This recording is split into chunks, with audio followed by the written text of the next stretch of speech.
해마다 자기 이름이 마음에 안 들어서 이름을 바꾸겠다고 신청하는 사람들 수가 꽤 많다 그럽니다.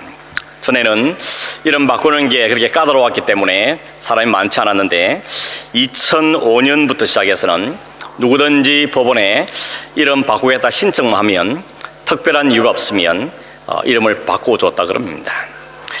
그래서 해마다 평균 한 15만 건 정도가 신청을 한다 그러고 15만 건 가운데 거의 한 90% 정도는 허락을 받아서 이름을 바꾸게 된다 그럽니다.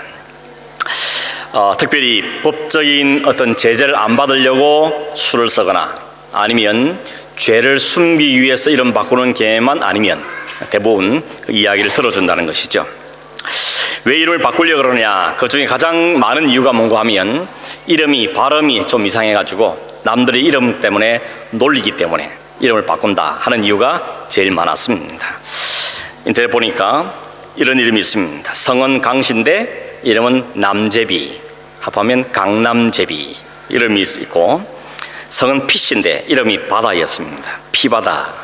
그리고 성은 백씨인데 이름은 김치였고, 성은 경씨인데 이름이 운기였습니다. 그리고 강씨인데 이름은 아지이고, 분명히 남자인데 이름은 성은 임씨고 이름은 신중이었습니다. 임신중 이런 거죠. 보면서 어떻게 부모가 이름을 이렇게 지었을까 이런 생각이 먼저 들었습니다. 이름이 너무 흔해서 불편합니다. 그래서 바꾸겠습니다. 이런 사람도 많았습니다. 재미있는 것은 한국의 역대 대통령 가운데 가장 많은 사람들의 이름을 가진 이름이 누군가 하면 박정희였습니다. 무려 2,554명의 박정희가 한국 땅에 있다고 합니다. 그 다음 이름이 누군가 하면요, 김정일입니다. 1,458명이나 그럽니다. 여러분, 이름을 바꾸면 운명도 바뀌는 겁니까? 혹 이참에 이름 바꾸고 싶은 분 계십니까? 내 이름 내가 지은 게 아니고 부모가 지었기 때문에 어쩔 수 없이 받았는데 참 이름이 마음에 안 든다. 그래서 좀 부르기도 편하고 또 자기만의 개성을 잘 드러낼 수 있는 그런 세련된 이름을 갖고 싶다 하는 마음을 가지실지 모르겠습니다. 성경 속에도 이름 바꾸는 이야기가 종종 나옵니다. 그 중에 한 사람이, 대표적인 사람이 아브라함을 아브라함으로, 또 사레를 사라로, 야곱을 이스라엘로 이렇게 바꾸죠. 신약에도 베드로의 원래 이름은 시몬이었죠. 시몬을 베드로로 바꾸었습니다. 어떤 분은 사도 바울 이름도 원래는 사울인데 나중에 이름이 바울로 바뀌었다, 예수 믿은 다음에 바울로 바뀌었다 이렇게 생각하는 분이 계시는데 그렇지는 않습니다. 원래 사울이라는 이름이 유대식 이름이고 바울이라는 이름은 로마식 이름입니다. 그래서 그가 본격적으로 이방인 사역 복음을 전하면서부터 이름을 사울보다는 바울이라는 이름을 더 사용하는 것을 볼 수가 있습니다. 여러분도 이름 바뀌었었죠? 여러분도 오시면서 한국 이름도 있고 또 영어 이름도 있고 이중 이름들을 가지고 계실 겁니다. 또 하나의 공통 이름이 있습니다. 우리가 다 예수를 믿은 다음부터는 우리에게 그리스도인이란 이름이 붙여졌습니다.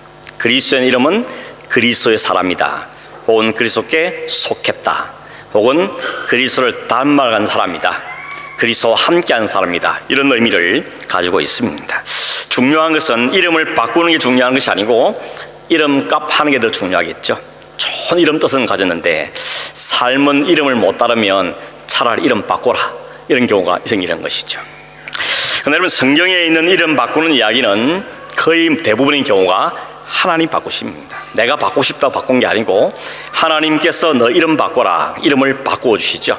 그러면서 이름을 바꾸실 때는 항상 그 이름에 담겨있는 것이 사명과 관련이 있습니다. 내가 너를 이런 사람으로 쓰겠다, 내가 이런 사람으로 만들겠다 하는 하나님의 의지가 담겨서 이름을 바꾸어 주는 것입니다. 우리가 지난 주일에 야복강 나루에서 하나님 만나고 그 인생의 터닝 포인트를 경험한 다음에 이름이 바뀌는 야곱을 우리가 보았습니다. 본래 이름은 야곱, 야곱의 뜻이 뭐라 그랬습니까? 발 뒤꿈치를 잡았다 하는 뜻이죠. 이걸 우리가 어역을 해서 속이는 자다, 혹은 사기꾼이다, 이런 이름으로 사용하고 있습니다. 야곱은 실제로 그동안 그 이름대로 다른 사람을 속여서라도 복을 차지하겠다, 그리고 자신의 인생은 스스로 책임지겠다고 생각하면서 평생을 달려왔습니다. 아둥바둥 살아왔습니다. 자신의 야망과 꿈을 이룬 일에 열심을 냈던 사람이었습니다. 근데 하나님이 너 이름 바꾸라 하시면서 이름만 바꾸게 한 것이 아니고 그의 인생을 뒤집어 놓으셨습니다. 이제는 더 이상 너 잔꾀나 내 힘이나 내 실력이나 의지하지 않고 이제는 오히려 하나님의 통치를 받으면서 하나님의 다스림을 받아서 사는, 하나님의 은혜로 사는 사람으로 내가 너를 바꾸겠다, 그런 의지를 담고 그의 이름을 바꾸어 주셨던 것입니다. 원래 이스라엘이라는 이름은 우리 오늘 성경에는 하나님과 겨루어 이겼다, 하나님과 씨름해서 이겼다, 이런 뜻을 가지고 있습니다. 그러나 지난주 말씀드렸지만 이 이스라엘 이름은 이중적인 뜻이 있다고 생각합니다. 하나는 야곱이라는 인간은 필요하면 하나님과도 겨루어서 싸우겠다고 덤비던 인생이라는 것입니다. 내 앞길을 막는 자가 생기면 내 가는 길을 누가 막든지 그가 설사 하나님이라 할지라도 내가 싸워서 반드시 이겨내고 내가 복을 차지하겠다, 이런 뜻을 가지고 있는 이름이라고 볼 수가 있다는 것입니다. 여러분, 이것이 인간들의 모습이죠. 오늘도 얼마나 하나님과 한번 맞서보겠다고 할 일들이 많습니까? 과학으로 혹은 이성으로 혹은 문학이라든지 혹은 예술이라든지 미디어라든지 이런 것들을 가지고 스스로의 탑을 높이 쌓고 하나님과 한번 겨뤄보겠다고 덤비는 사람들이 이 땅에 얼마나 많은지 모릅니다. 이스라엘 이름을 야곱이 사용하면서 그런 생각을 했을 것 같습니다. 내가 하나님이 누군지 미처 알지 못한 채 하나님마저도 겨루어서 이기려고 했던 인간이었다 하는 자기 실체를 고백하면서 겸손하게, 겸허하게, 부끄러운 모습으로 살았던 것이다 라고 생각할 수 있습니다. 또 한편의 이름의 뜻이 뭔가 하면 하나님께 이름을 바꾸실 때 먼저 그의 허벅지 관절을 쳤다 그랬습니다. 허벅지 관절은 히브리인들에게는 인간 전체를 말한다 그랬죠. 그러므로 허벅지 관절을 꺾어서 그를 절름발로 만들었다는 것은 그의 인생을 하나님이 죽이셨다는 것입니다. 완전히 거꾸로었다는 것이죠. 그리고는 이제는 하나님과 겨루 이긴 자가 아니고 하나님께 통치를 받는 자로 내가 살게 하겠다 하는 것이 하나님에 담겨있는 의미인 것입니다. 그래서 더 이상 내 인생 내 것이 아니고 어떻게 해서 내 인생을 책임지겠다 했던 그 아둥바둥거리던 삶을 버리고 하나님의 은혜를 붙잡고 지팡이 하나에 의지하듯이 하나님만 붙잡고 살겠다는 그 고백을 받아내시는 하나님을 보게 된 것입니다. 하나님께 완전히 항복한 인생이죠. 여러분, 그게 진짜 복입니다. 내가 내 인생 책임지고 내 인생을 내가 마음대로 해보겠다는 것이 야망이고 꿈인지 모르지만 그 꿈이 복이 아니고 하나님께 자신을 온전히 맡겨드리고 하나님께로부터 제공되는 그 모든 은혜를 받으면서 사는 게 진짜 복일 것입니다. 여러분, 사람들 일생 중에 가장 행복해 보일 때가 언젠가 하면 엄마 품에 안겨서 엄마가 먹여주는 젖을 먹으면서 있는 그 아기 때, 그때가 제일 행복해 보이죠. 아무 근심도 없고 염려도 없고 그 엄마가 먹여주는 그냥 받아 먹으면서 아주 행복한 얼굴로 표정한 그 아기들이 행복한 것입니다. 왜냐하면 자기 힘으로 안 살거든요. 엄마 하나만 바라보고 있으면 모든 걸 제공해 주기 때문에 그러한 것입니다. 그게 진짜 복인데 우리 미련한 인간들은 그 스스로 복을 차버리고 또다시 자신들의 인생을 고단한 인생 가운데 집어넣고는 그 가운데서 씨름을 하고 살고 있는 것입니다. 그래서 올라가서 아담과 하와가 그랬죠. 하나님이 에덴 동산을 만들고 모든 필요를 다 주셨습니다. 먹고 마시고 누리고 살라고 다 주셨습니다.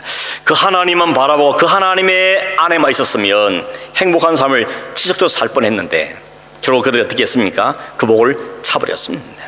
그리고는 자신들이 피조물의 인생을 버리고 스스로 창조주님 되려고 시도하다가 그들이 저주를 받아서 그들 앞에 기다린 것은 엉겅퀴와 가시덤불이 뒤덮인 땅밖에 없었죠. 그래서 열심히 땀을 흘리면서 일을 해야만 겨우 먹을 것을 얻는 그런 고단한 인생이 시작되고 말았던 것입니다.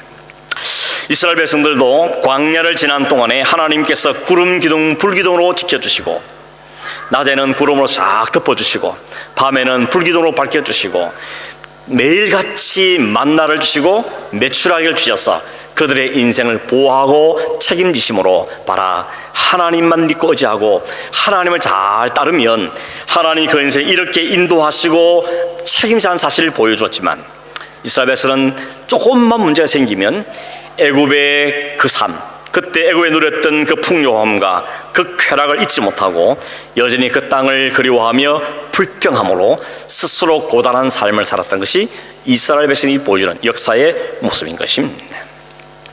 오늘 우리가 분명하게 기억해야 될 사실은 우리의 인생을 정말 행복하게 하고 참 만족을 주고 평강을 주며 안정감 가지고 살도록 하는 그 길은 어디서 옵니까? 위로부터 오는 것입니다. 하나님께서 위로부터 부으시는 그 하나님의 은혜로만 우리가 참 만족을 누리며 살 수 있게 되어지는 것입니다. 그럼 여러분, 우리는 다시 한번 그분과 함께하고 그분을 의지하며 그분께 순종하고 그분이 베푸신 은혜로 사는 이 복을 변함없이 누리시는 저와 여러분 되기를 간절히 바랍니다. 내 힘, 내 지혜, 내 실력으로 내 인생 책임져 보겠다 하는 생각을 이제는 내려놓아야 되는 것입니다. 여차하면 내 두 발 가지고 도망가겠다고 했던 야곱을 하나님 완전히 꺾어버리셔서 절름발이가 만들어서 혼자 해보는 한 발짝도 옮기 어려운 그런 이스라엘로 바꾸시면서, 그게 진짜 하나님 의지에 사는 게 복이라는 사실을 하나님께서 말씀해 주신 것입니다. 하나님의 통치를 받는 것, 하나님 품 안에 있는 것, 하나님의 다스림 안에 있는 것이 구속이 아니고 그게 복이라는 것입니다. 남자들이 군대 가면 대부분 건강하고 살쪄서 온다 그러죠. 이유가 뭡니까? 군대 가서는 생각을 내놓고 삽니다. 자기 생각 없고 자기 계획도 없고 자기 야망도 그 기간 동안 별로 없습니다. 그저 아침 일어나서 구보하고 밥 먹고 훈련받고 시킨 거 하고 그렇게 운동하고 그렇게 살다 보니까, 규칙적인 삶을 하다 보니까 살도 찌고 위장병 앓던 분이 가서 위장을 고치기도 하고 이런 일이 생기진다는 것입니다. 오늘 본문은 여러분 앞 야복강 나루에서 하나님을 만나서 이름이 바뀌고 인생이 바뀌었던 야곱, 그 야곱이 그 이후의 모습을 우리에게 보여주고 있습니다. 그런데 오늘 성경 읽으면서 봤겠지만 이 야곱이 보여주는 말이나 행동을 보면 참 당황스럽습니다. 왜냐하면 그의 인생이 바뀌었는데 이제는 하나님 중심으로 이름까지 바꾼데도 불구하고 여전히 야곱의 옛 모습이 군데군데 나오더라는 것입니다. 오늘 1절 2절에 보면 야곱이 눈을 들어서 보니까 에서가 400명을 군사를 거느리고 오는 걸 보았습니다. 야곱이 지난밤의 경험을 살려서 하나님 400명이 오지만 하나님 나와 함께 할 줄 믿습니다. 하나님 날 지킨다 하셨으니까 담대합니다. 이랬으면 얼마나 좋았겠습니까? 그런데 그렇게 하지 않죠. 그 다음 야곱의 한 행동을 보니까 자기의 모든 가족들을 줄을 세웠습니다. 줄 서 앞으로 나라니 한 다음에 순서를 매깁니다. 제일 앞에 여종과 그 아들들, 그 다음이 레아와 그 아들들, 제일 뒤에 라헬과 그 아들 요셉을 줄 세웠습니다. 이 줄이 뭘 의미하는 겁니까? 누가 먼저 죽냐, 죽는 순서를 세운 거죠. 여차하면 만약에 형이 공격을 해오면 앞에부터 죽으라는 이야기입니다. 이거 보면 여러분, 야곱이 하나님께 다 맡긴 줄 알았는데 여전히 못 맡기는 거죠. 그리고 하나님 중심이 아니고 여전히 자기 보기에 소중한 것, 자기 보기에 더 중요한 것이 이미 자기 마음속에 여전히 남아있더라는 것입니다. 그래서 여차하면 라헬과 자기 사랑하는 그 요셉, 이걸 제일 두면서 그런 순서를 정하는 것을 보게 되는 것입니다. 야곱이 형에게 은혜를 입기 위해서 어떻게 행동하는가 하면 7번 몸을 굽혀서 절했다 그랬습니다. 같은 자리에서 7번 했다는 말이 아니고 한 번 굽히고 또 몇 걸음 나가서 또 굽히고 이렇게 나갔다는 것이죠. 얼마나 긴장이 됐겠습니까? 지난밤에 경험이 있긴 하지만 여전히 현실이 딱 부닥치니까 400명의 군사를 칼든 군사를 딱 쓰니까 마음에 부담이 오는 것입니다. 걱정을 완전히 떨치지 못했던 것이죠. 그래서 그 앞에 머리를 굽히며 나아가는데 잔뜩 긴장하고 있던 그 야곱에게 형 에서가 막 달려오더니 그를 막 끌어안고는 울었다 그랬습니다. 형은 아마도 반가워서 울었겠죠. 야곱은 막 무서웠었는데 안아주니까 얼떨결에 울을 거고 아마 그렇게 두 사람이 엉겨서 울었습니다. 여러분, 왜 에서가 이렇게 바뀐 겁니까? 무슨 일이 벌어졌습니까?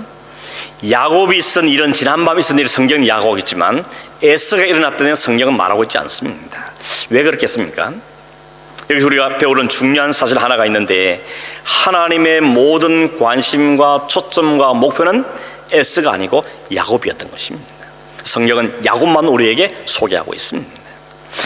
에스는 그냥 잘 먹고 잘 살았던 것 같습니다. 오늘 본문에 에스가 야곱이 내놓은 엄청난 선물을 보면서도 별로 감동이 없죠. 별로 감동을 안 합니다. 그러면서 야, 이건 뭐냐? 형님께 드릴 선물입니다. 그랬더니 뭐라 그럽니까? 나도 충분해. 뭐 이거 필요 없다고 대답하는 걸 볼 수 있습니다. 에스가 얼마나 이렇게 부자가 되는지를 하나 비교할 수 있는 게 있다면, 아브라함이 옛날에 자기 조카가 잡혀간 걸 알고는 그들을 조카를 구해오기 위해서 군사를 데리고 쫓아갔죠. 그때 몇 명을 데리고 가면 318명을 데리고 갔습니다.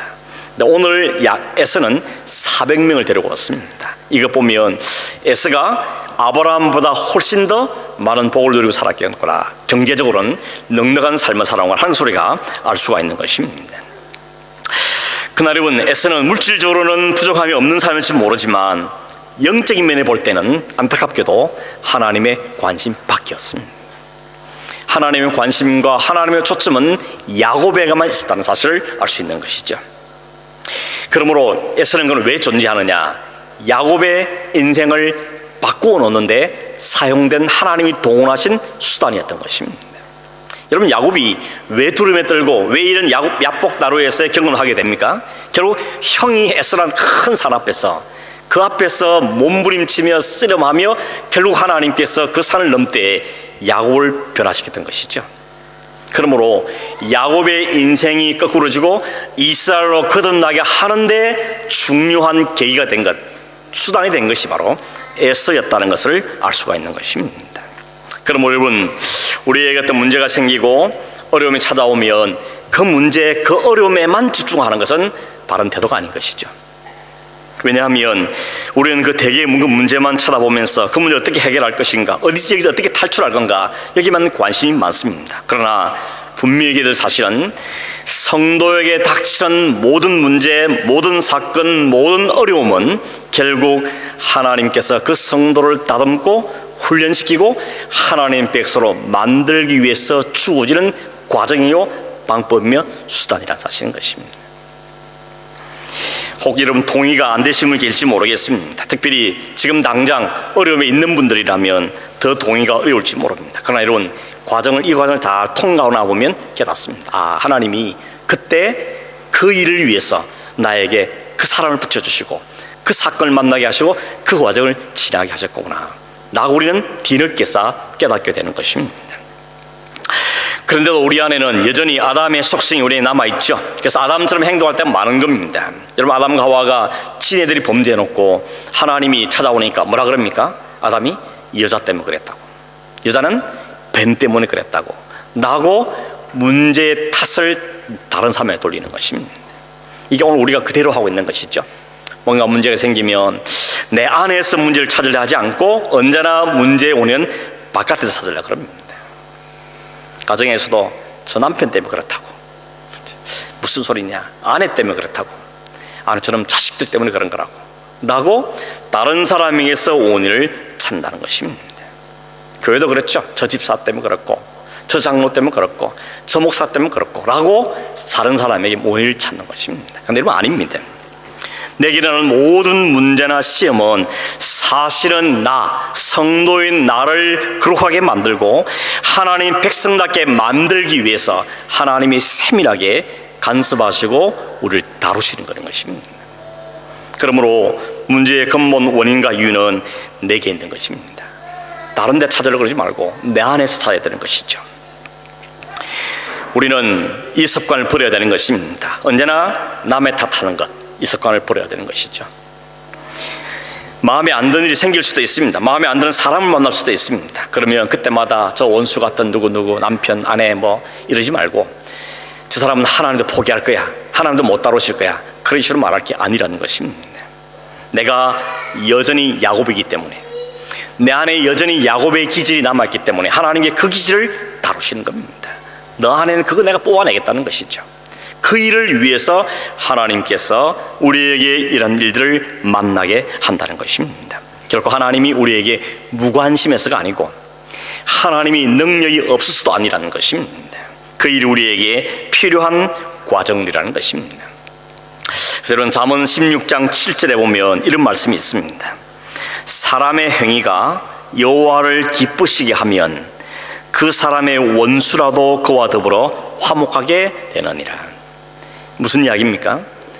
남 탓 아니고 하나님과의 내 관계가 잘 회복되면 원수가 찾아와서 화목을 요청한다 라고 이야기하고 있는 것입니다. 야곱이 그걸 보여주는 것이죠. 야곱은 형이란 큰 산 앞에 섰지만 하나는 그 형이란 그 산을 무너뜨린 것이 아니고 야곱을 무너뜨리셨습니다. 야곱을 바꾸셨습니다. 그랬더니 형 에서가 찾아와서 끌어안고 그를 사랑하더라는 것입니다. 이 원리를 잊어버리면 안 되는 것입니다. 결국 하나님께서는 야곱의 인생을 바꾸기 위해서 이 에서를 사용하고 있다는 것을 우리가 보게 되는 것이죠. 그래서 성도는 절대 교만할 수 없는 겁니다. 모든 것이 나 때문이라는 그 제상적인 삶을 살아야 되는 것이죠. 제상의 하나님이 뭡니까? 모든 백성들의 죄를 안고 하나님께 가는 거죠. 그게 우리가 살아야 될 삶의 태도라는 것입니다.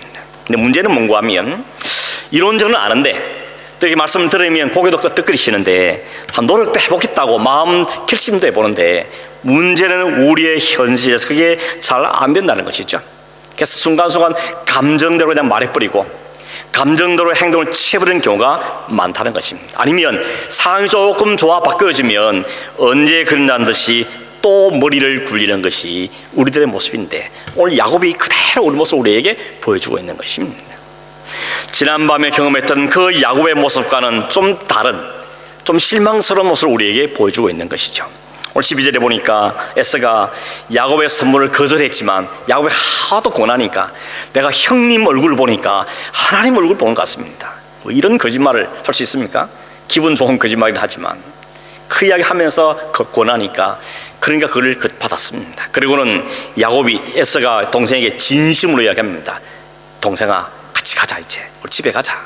함께 가자. 내가 너와 동행하겠다. 내가 길 안내를 하겠다 라고 말했죠. 이 태도를 보면 에서는 여러분 태도가 완전히 바뀐 것 같습니다. 더 이상 야곱을 그전에는 저놈 죽이겠다고 생각했던 그 마음이 다 눈 녹듯이 사라졌습니다. 더 이상 원수로 생각하지 않고 20년 이상 헤어졌던 동생을 만난 그 기쁨 때문에 그를 피부치러 안았던 것입니다.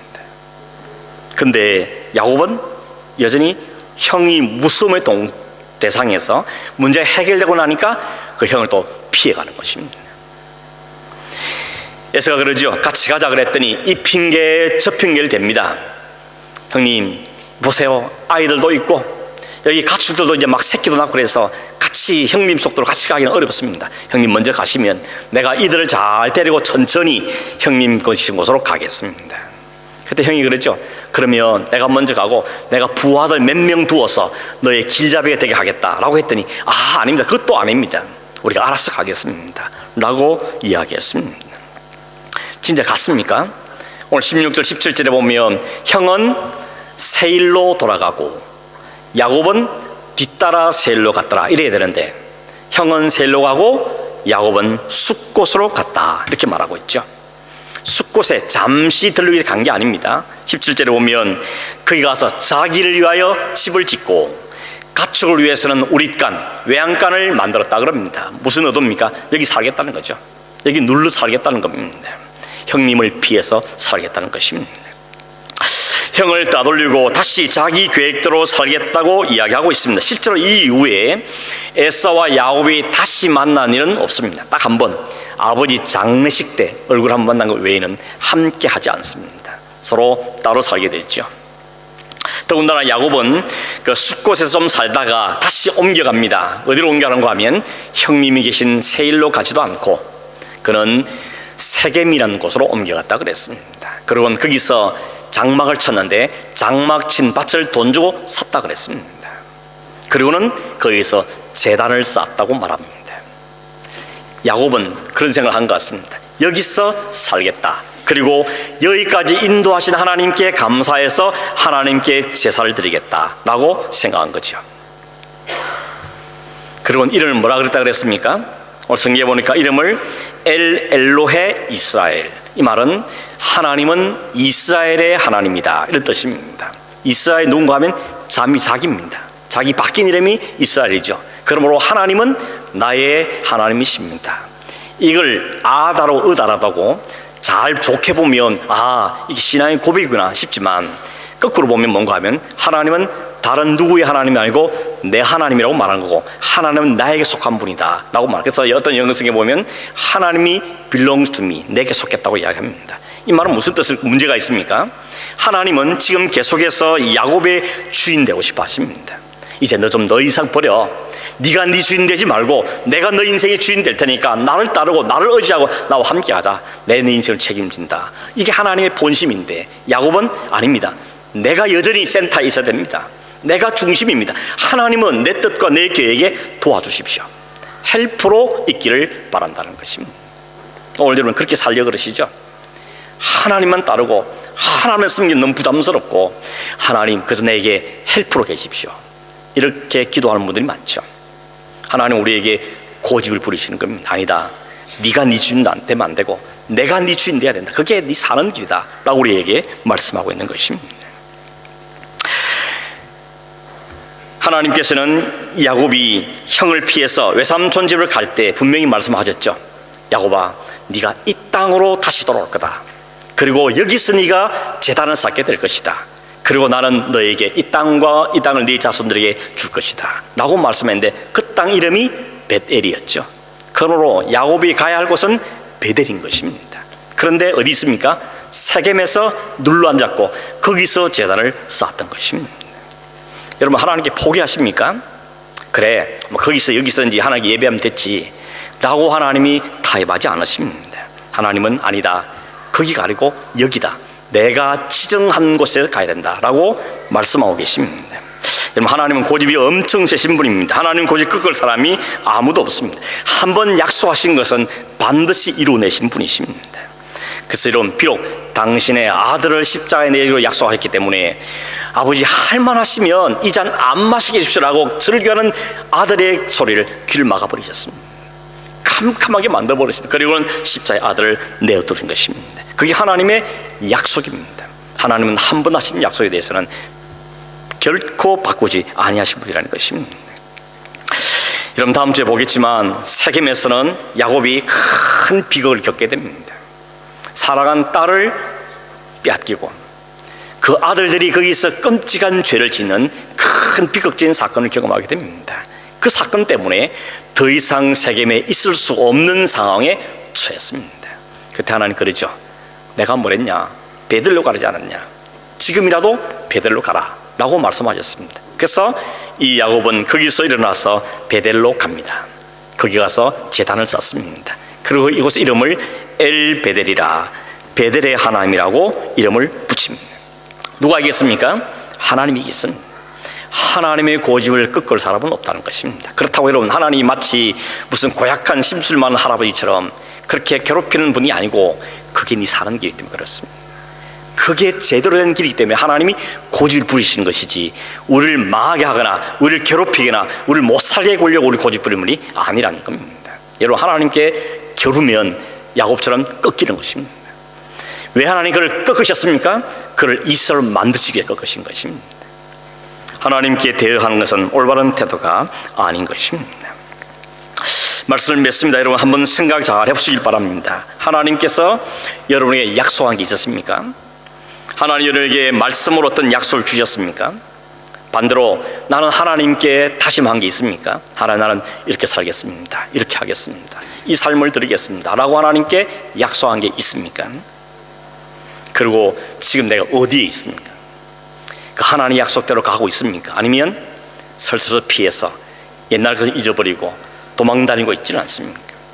하나님의 벳엘이라고, 거기라고 분명하게 말씀하시지만 그는 숫곳으로, 그는 세겜으로 도망다녔습니다. 여러분, 적어도 성도라면 야복 나루에서 하나님을 만나서 터닝 포인트에 대한 이런 경험들을 다 하게 돼 있습니다. 이 경험이 없는 사람은 어찌 보면 그리스도로 말하기 어렵습니다. 그리스도 만난 경험이 있다는 겁니다. 그리스도 만난 자는 그 그리스도 앞에 꺾여집니다. 그리스도 앞에 굴복을 당하게 되어 있습니다. 그 앞에서 깨어지고 자신의 실체를 인정하게 되고, 그리고 자신의 모든 연약함과 자아를 죽이고 이제 하나님을 따르겠습니다 하는 고백을 한 번 이상 하게 되어 있습니다. 어떤 분은 교회에서 중요한 직분을 맡으면서 이런저런 리더를 받으면서 하나님, 내가 겸손히 하나님을 위해 살겠습니다, 주를 위해 충성하겠습니다, 주를 위한 목자가 되겠습니다 라고 사명을 다짐하고 그런 믿음을 고백을 한 적도 있습니다. 문제는 뭔가 하면 지금 내가 그 길을 걷고 있냐는 것이죠. 하나님이 약속하신 그 길을 걷고 있으며 내가 하나님 앞에 다짐하며 결심하며 헌신하겠다는 그 길을 내가 지금 걷고 있냐는 것이죠. 어떤 존재로 인식하고 사십니까? 여전히 자기 실체를 또 잊어버리고 또 무슨 자기가 대단한 존재가 된 것처럼 착각하며 자기 실력으로 혹은 자기 꾀를 부리면서 또 다른 길을 모색하면서 하나님만 따르겠다는 그 결심과 그 결단들을 벗어버리고 살지는 않냐는 것입니다. 하나님의 언약이 있는 곳은 숫골이 아니었습니다. 세겜도 아니었습니다. 하나님의 정하신 곳 베델이었습니다. 비슷하니까 괜찮아, 그렇지 않습니다. 하나님 비슷하고 봐주지 않고 하나님이 정하신 바로 그것을 요구하시는 것이죠. 하나님 이 정도로 만족하시죠? 아닙니다. 하나님은 바로 그것을 요구하십니다. 왜냐하면 하나님께 거기서 그를 복주기를 약속하셨고 거기서 그 민족의 땅을 주기를 약속하셨고 거기서 그를 앞으로 이스라엘의 삶을 살도록 약속하시기 때문에 그를 그곳으로 이끌어 가시는 것입니다. 그게 어디입니까? 벳엘입니다. 하나님의 집입니다. 구약의 베델은 신약적으로 말하면 하나님의 집이죠. 우리가 영원히 살게 될 하나님의 복을 위해 살게 될 영원한 하나님의 집이 어디입니까? 본향이죠. 하나님의 나라인 것입니다. 결국 우리 인생은 하나님께서 우리에게 주시고 가는 그 영원한 하나님의 나라에 살게 될 그 복된 삶을 살도록 하기 위해서 우리를 그곳으로 이끌고 가고 계시는 것입니다. 가다가 뺑뺑이 돌고 또 넘어지고 또 뒤돌아가고 하는 과정을 겪지만 그 자리에 뺑뺑이 도는 게 아니고 그러면서 점점 하나님이 원하신 그 방향으로 가는 게 성도의 그리스도인의 삶인 것입니다. 지금 보면 내가 이렇게 발전도 없고 신앙 잘하는 것 같지도 않고 그냥 뺑뺑이 돌는 같은 느낌 들지 모르지만 하나님은 약속하셨기 때문에 이끌어 가십니다. 반드시 이루어내십니다. 우리를 그 자리로, 그 하나님 정하신 그곳으로 우리를 이끌어 가고 계시는 것입니다. 하나님께서 야곱에 말씀하셨죠. 내가 이 일을 이루기 전까지는, 다 이룰지 전까지는 쉬지 않는다. 결코 이를 내가 취소하지 않는다는 것이죠. 반드시 그걸 이루어서 너를 이스라엘로 만들겠다고 말씀하고 있는 것입니다. 여전히 야곱 같은 인생을 사는 우리에게 너 야곱 아니다, 이스라엘이다, 아니 내가 이스라엘로 만들 것이다 라고 하나님 우리에게 지금도 말씀하고 계시는 것입니다. 지금 가는 길이 좀 이해가 안 되고 힘겨워 보이고 또 내가 스스로 봐도 별 자격이 없어 보이고 그런 마음이 든다 할지라도 하나님은 한 번 방향을 정했기 때문에, 하나님 한 번 약속을 분명히 하시기 때문에 그 약속을 이룰 때까지 우리를 이끌고 가고 계시는 것입니다.